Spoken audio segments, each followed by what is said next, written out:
Today we're going to learn about something called CSS grids, which is a new way for us to create layouts inside websites. Now in this video, we're going to talk about what exactly a CSS grid is and how it compares to the typical way we do layouts inside websites when we program them. And we're going to go ahead and talk about how to actually set up a CSS grid and how to use it inside a real website. So the first thing I'm going to do is I'm going to show you guys what exactly we need to have inside our website before we can actually start using a CSS grid. So as you guys can see in front of me here, I have a very basic index.html file. I have a style sheet on the right side here, which I linked to inside my index file.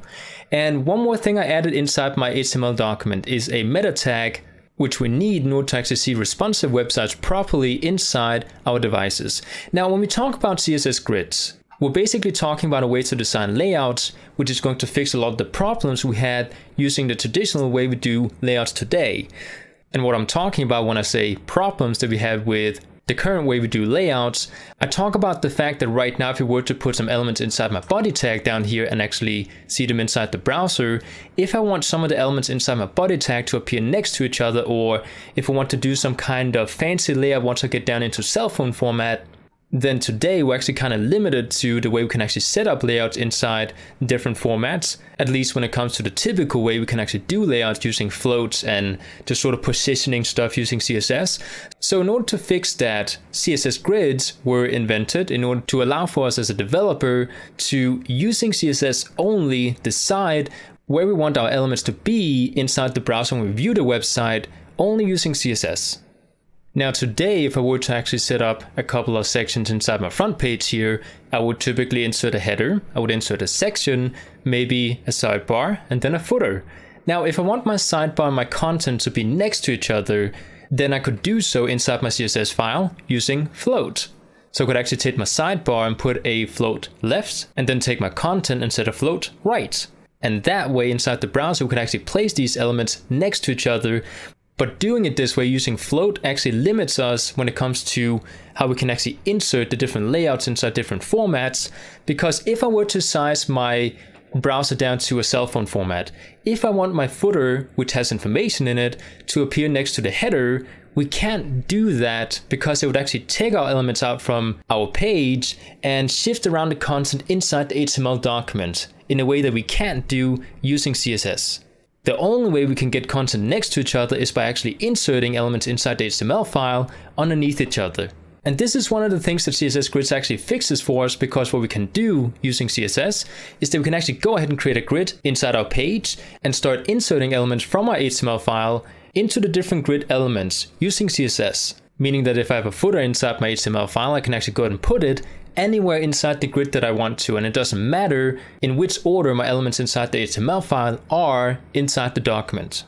Now, another thing I want to talk about is when it comes to responsiveness, because I mentioned it a few times, which is because today, when it comes to mobile responsiveness or tablet or desktop, it is a must and a requirement that you have to create websites that can be viewed on a cell phone device or tablet. You can't today in 2017 or after 2017 make websites that are not responsive, because most people will use their cell phone or tablets in order to view websites. So we need to have something to make our websites responsive easily inside different devices. Now, some of you are going to ask me, well, we have Bootstrap. Well, even though we have Bootstrap, there are still some benefits from using a CSS grid, which you can't do using Bootstrap. And I realize we have something called Flex Grid inside Bootstrap, but it's not the same as CSS grids. There are some benefits to using CSS grids instead, and I will leave a link in the description where you guys can learn more about the differences between Bootstrap and CSS grids. Okay, so what I'm going to do now is I'm going to show you guys how to actually set up a grid inside your website. And the code that you guys see on the screen here is basically all we need in order to get started with CSS grids. Now, do bear in mind, inside my styles here, I just inserted a overall styling where I set the margin to 0 and the padding to 0 in order to get everything reset inside the browser so we don't get any kind of weird spacing. Okay, so that's the only purpose for the code inside my style sheet here. So what I'm going to do now is I'm going to do something I haven't really done on my channel before, which is I'm going to visualize what I'm talking about using animations. because I know that CSS grids is something that's quite new to a lot of people, and most people watching this video are going to be people who are used to doing layouts in the way that we used to, which is using float. So in order to teach CSS grids in a way that's really easy to understand, I'm going to use animations in this video, okay? So what I'm going to do first, I'm going to show you guys how we're going to set up the elements inside the body tag here, and then afterwards I'm going to animate so you guys can actually see what I talk about.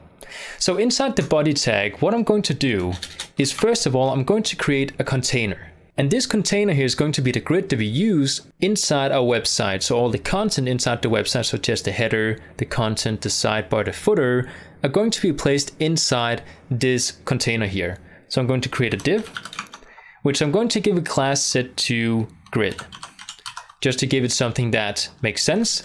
Now inside this grid class, I'm going to insert a couple of divs. So I'm going to insert a number in between these div tags. I'm just going to say 1. Then I'm going to copy it and just paste it underneath a couple of times so we have something to play with inside our browser. I'm going to change the numbers to 2, 3, 4, and 5.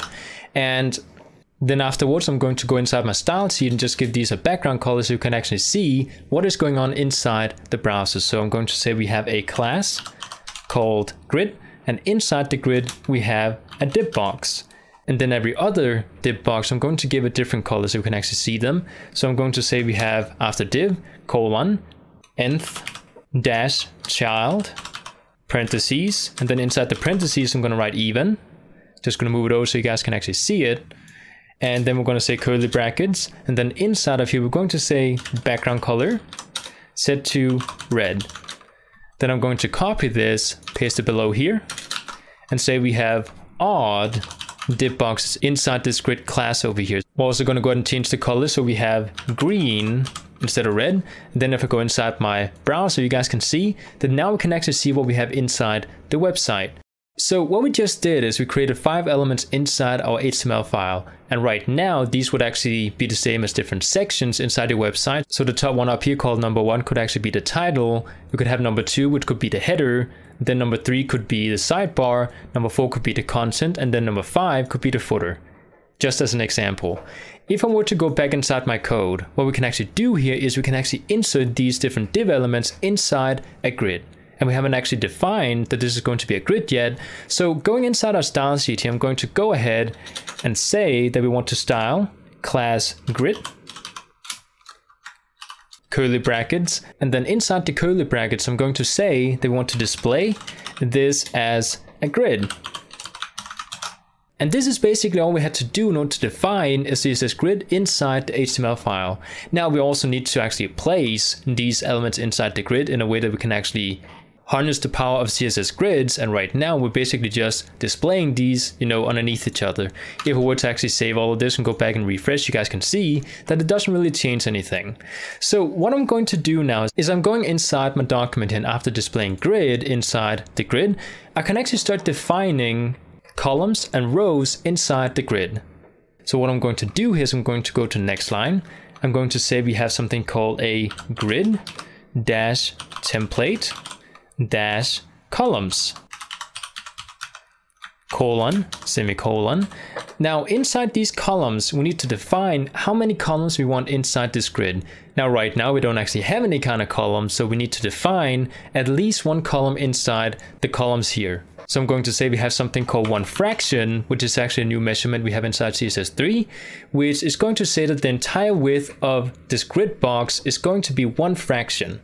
So this is going to give me 1 column inside the grid. Now if I were to say that we want to have 2 columns inside this grid here, I can go ahead and add in another fraction. So we can actually say space, 1 fraction, and now we have 2 columns inside the grid. So when it comes to columns and rows, right now as you guys can see in the illustration, we have 1 column, we have a second column, and in order to define where we want content to go, we need to refer to the lines outside the columns. So right now we have line 1, we have line 2, and line 3, which right now define that we have 2 columns inside this grid. So now that we have 2 columns inside our grid here, we can actually go ahead and go inside the browser and test this one out. So if I were to open up my browser and refresh, you guys can see that right now we have 2 columns inside our grid. And the content inside the grid automatically knows where it needs to be inside the grid. So right now we have the first item, which is div 1, which is going to be the first one inside the grid. Then we have div 2. And as you guys can see, it goes next to each other without us actually using float inside the CSS file. Then we have the third item, which goes down to the next line. Then we have the fourth item, and so on and so on and so on. So as you guys can see, it actually behaves like we used float inside the different elements. So what we can do now is we can actually go back inside our code, and inside the code we can actually go ahead and test out some different measurements we have inside the columns here. So right now we use 1 fraction. We could also go ahead and change this. So if I want my first column to only be 200 pixels, I can go ahead and save it, go inside my browser, refresh, and now you guys can see that the first column is only 200 pixels. We can also go ahead and use percentage if we want to. We can go ahead and say 20%. Save it, go inside and refresh, and as you guys can see, we get a new width inside the column. Now we also have a value called auto inside the measurements here, so we can actually go ahead and say we want the first one to be auto. Then if I go back inside the website, you guys can see it actually shrinks down and fits the content that we have inside the column. So right now, as you guys can see, we only have 1, 3, and 5, which is not very long when it comes to the width. So it's going to shrink down and fit the content. And then the second column is just going to fit whatever space is left inside the browser, which is a really nice feature inside CSS grids. Now, when it comes to the divs we have inside the grid, we call these grid items. And with the grid items, we can actually decide how much space they should take up inside our grid. So as you guys can see, I did actually make some changes to the divs down here. I gave them a class called title, header, sidebar, content, and footer. And I also inserted those names inside divs here. So what I'm going to do is I'm going to go inside my style sheet. I'm going to go underneath my grid in here. And I'm going to say I want to style my title. And with the title, I would like for it to span from the first column to the second column, meaning that it's going to take up the entire row inside the grid here. Now there's a couple of ways we can do that. The first way is we can go ahead and say grid dash column dash start colon semicolon, and then inside of here we can actually go ahead and say that we want the title to start at line 1 inside column 1, and then underneath here we can go ahead and say we want grid dash column dash end colon semicolon, and then we want it to end at line 3, which right now, since we have 2 columns, is going to be the last line inside the columns. So if I were to go ahead and save this and go inside and refresh my browser, you guys can see that right now the title goes all the way from left to right. And you can also see that all the content inside our website shifted around to make space for the title inside the top of the website. A faster way we could actually write this is if I were to go ahead and delete what we did here. And then instead, I can go ahead and say grid column and say that we want to start at line 1 / line 3, which means that right now we start at 1 and go to line 3. If I go ahead and save this, go inside my browser, refresh, you guys can see it does the exact same thing. Now, when it comes to the values inside the grid column or the grid rows, we can also go and use something called span. So if we were to go back to what we had before, I can actually go ahead and just delete the start and say we want to end the column by making the end span 2 lines inside the grid. So I can actually say span 2, save it, refresh the browser, and as you guys can see, we again get the same thing. If I were to change this to a 1, then you guys can see it only spans 1 inside the grid here, which means that it starts at line 1, which is on the left side. Then it goes to the second line, which right now is inside the middle. And then the third line is on the right side. Okay. So now we talked a bit about how to make our content appear in one line inside the website. And the next thing I want to mention here is that we can also do the same thing when it comes to rows. So just like we had a grid column end and a grid column start and a grid column, we can do the exact same thing when it comes to rows. So if we were to go down to the next line, I can say grid dash row dash end colon semicolon, and then I can tell it to span 2. So if we were to go back inside the website, you guys can see that now the title should appear in the second line down here as well. So if we refresh, you guys can see now it takes up more space. So now we just talked about a bunch of different ways we could actually place the content inside the grid, but it can be kind of tough to remember all the different numbers and the columns and the rows. So there's a much easier way for us to do this without having to worry about columns or rows. So what I'm going to go ahead and do here is I'm going to go ahead and delete everything we have inside the title class. And instead, I'm going to give it a grid area, which I'm going to set to title. So right now I just named the title class title. So I'm going to copy this because we want to have one for each of the sections inside our grid. And I'm going to go ahead and paste it down 4 more times. And then I'm going to go ahead and change the name. So we have the second one up here, which is going to be named header inside both the grid area and inside the class name. So we're going to go ahead and say header both places. Now I'm going to go ahead and change the third one to sidebar. The fourth one is going to be content. Then the last one down here is going to be the footer. So now that we have all these sections with names, we can actually go ahead and go up inside our grid, and we're going to go ahead and define not just the columns, but also the rows inside this grid. So I'm going to go down to the next line. I'm going to say grid dash template rows colon semicolon, and then I'm going to go ahead and set this one to 1 frame because I want the title to be in 1 line. Then I'm going to set 1 frame for the header. Then I'm going to set 1 frame for the content and the sidebar. And then I'm going to go ahead and set 1 frame for the footer. So now that we have these defined, we can actually go to the next line and say we want to set a grid template areas like so. And then I'm going to go ahead and go down to the next line right before we end off the semicolon. I'm going to say double quotes. And then this right here is going to be the first row inside our grid. So right now the first row up here, which is 1 frame, is going to be everything put inside these double quotes. So what I'm going to go ahead and do here is I'm going to say, well, we have 2 columns inside this grid here. So I need to insert 2 items inside the double quotes. Now right now, because I want the title to go from left to right all the way across, I'm going to copy the grid area name down here called title, paste it in, say space, and paste it in. Now if you only had 1 column up here, I just need to have it once inside my areas down here, but because we have 2 columns, we need to insert it twice. So I'm going to go ahead and go down to the next line before the semicolon, say double quotes, because we have 4 rows inside our design here. So we need to make sure we do this 4 times. Okay. So on the second row, I'm going to insert the header, just like we did with the title. I'm going to go ahead and say we have another row. And then I'm going to insert the sidebar as the first item. And then I'm going to go ahead and insert the content as the second item. So right now the sidebar and the content are going to be next to each other inside our layout. I'm going to go to the next line and then write footer, space, footer. So now if we were to go back inside the website and refresh, whoops, I did actually make a typo here. We need to make sure we have all the different classes here named. So we need to say footer. And now if we go back and refresh, you guys can see that the title goes from left to right. The header goes from left to right. The sidebar and the content are going to be next to each other. And then the footer is going to be at the bottom here.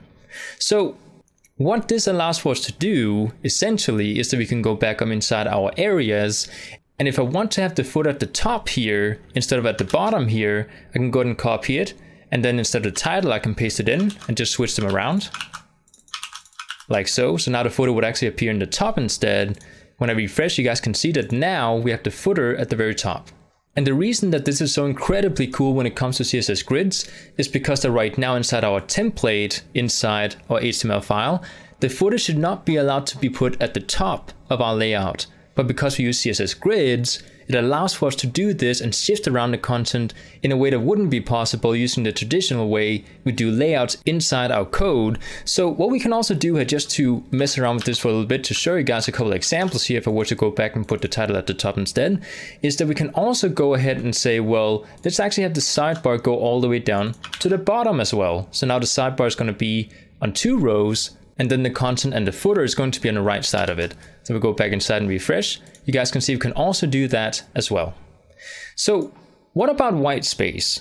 Well, what CSS grids allows for us to do when it comes to white spaces is that we can actually go ahead and say, well, what if I want the header to just appear on the left side of my columns? I can actually go ahead and delete the right header and instead write punctuation. So right now, punctuation, what that means is that it's going to not fill out the space over here. So it's going to leave a white space, which is also something that is really cool when it comes to these grids here. Now let's go ahead and talk about wrappers inside a CSS grid, because right now, as you guys may have noticed, the website goes all the way from the left side to the right side, and in most websites we have a wrapper. So if I were to go back inside my design here and just go back to our normal layout, which is the title, header, sidebar, and the footer, so let's actually go ahead and copy that over as well. If you go back up inside our columns, the way we can create a wrapper is if we were to, instead of saying that we have 2 columns, we can go ahead and insert 2 more columns inside the middle here. So I can go ahead and say that the middle column should have a width as 500 pixels, like so. And what we can then do down here inside our areas, because we need to change this according to what we have up here. So we need to make sure we have 4 columns inside these areas down here. So I'm going to say we have a punctuation space, which was a white space. I'm going to copy it down to all the columns. Then I'm going to go afterwards and make sure we have the same thing on the right side. And then I'm going to go ahead and save it and refresh the browser. So now you guys can see we have white space on the sides. And if we were to refresh the browser and just slide it from left to right, you guys can see that the wrapper actually works.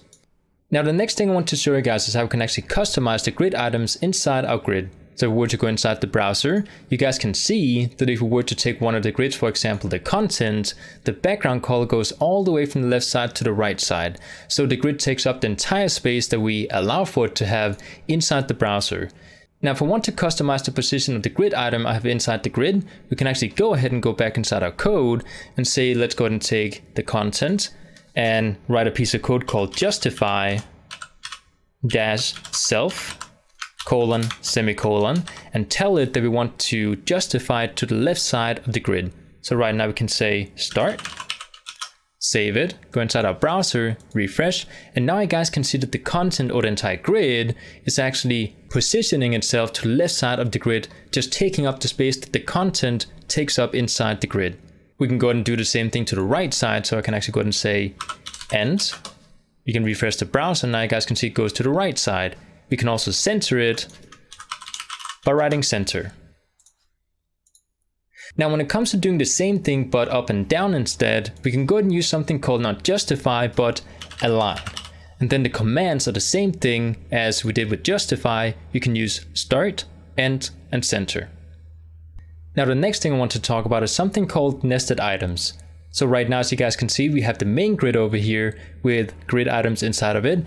And if we were to insert content inside one of these grid items, like the content box down here, if we were to go down to the next line and create a paragraph that has maybe A inside of it, then do the same thing underneath here, create a second paragraph that has B. These would actually be what we call nested items. Now, when it comes to nested items, they're not actually part of the main grid we have up here, which means that if we were to actually just go ahead and delete the line itself we created over here because we don't actually need it, and then save the files, go inside the browser, refresh, you guys can see that right now, the paragraphs will actually appear inside the content grid item.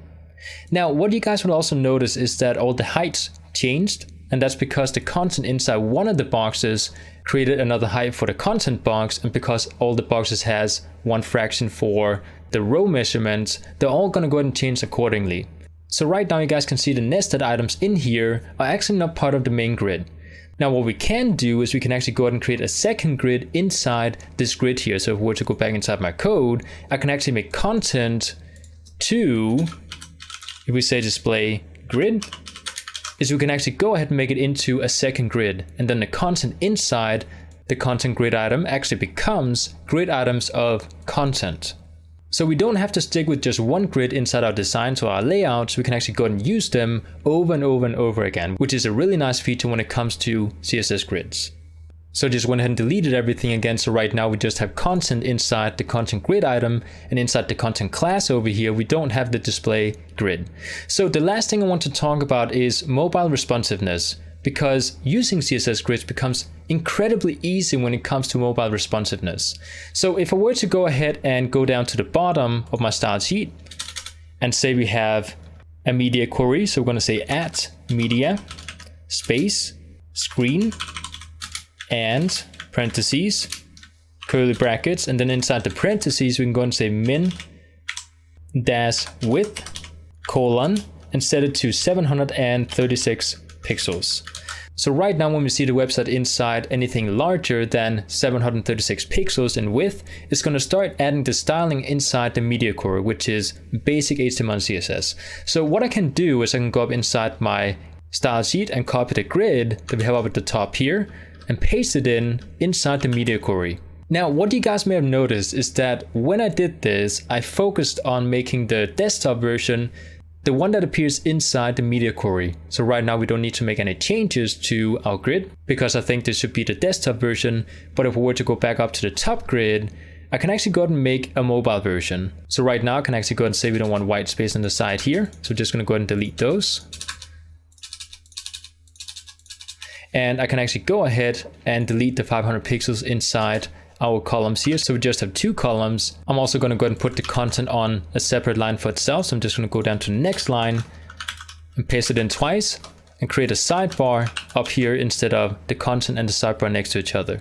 So what we can do now is we can go ahead and go inside the browser, refresh, and once I go down to cell phone format, you guys can see that everything switches inside the cell phone view. One more thing I forgot to mention is that we can also create something called a gap. So I can say grid-gap and set this one to 10 pixels. Meaning that right now, if we were to go inside the browser, refresh, you guys can see we get a gap in between all the different grids. This also happens inside the desktop format. So it becomes really easy for us to change the layout once we go to cell phone or to tablet or to desktop just by using media queries inside our style sheet, which is something that's really easy to do. And it allows for us to move around the content in a way that we couldn't do before, which in my mind is one of the best things about CSS grids. Now, I know there's going to be people asking me about browser support because this is one thing we need to address, because I know a lot of people are going to be turned off by the fact that some browsers still don't support CSS grids. At least as I'm making this video, some browsers don't do it. Now, when it comes to Internet Explorer and Microsoft Edge, they don't right now, as I'm making this video, currently support CSS grids. Now, Microsoft Edge will support it in a couple of weeks from now, or at least I heard so, but I'm not sure when it comes to Internet Explorer, and I'm not even sure if it's going to support this in the future. So some of you guys are going to be asking me, well, should we even use CSS grids when not all browsers support it, at least right now? Now, when it comes to viewing the website inside a non-supportive browser, what you will actually see is the cell phone format of the actual website. And a lot of experts are actually going to tell you that once you do actually design and program websites, that you should always focus on making it mobile first, and then afterward focus on desktop. So right now inside the style sheet, what you guys can see is that I did actually go ahead and support mobile first, and then afterwards I focused on making it into a desktop format. And the reason for this is that if you were to view a desktop version inside a mobile phone, then it's a lot worse than if you were to view a cell phone format inside a desktop. And with that argument, a lot of people will also tell you that mobile versions of websites do actually look better inside desktop browsers, even though there's a desktop version available. And the only way we can get all browsers to actually support this is if we do actually use CSS grids, because it's still a new thing. Some people might be hesitant when it comes to using CSS grids, but the only way we can get browsers to actually support this is if we start using it inside our web designs, because then the people behind the browsers are forced to implement CSS grids inside their browsers. So this is basically all I want to show you guys when it comes to CSS grids. I hope you guys enjoyed. I'll see you guys next time.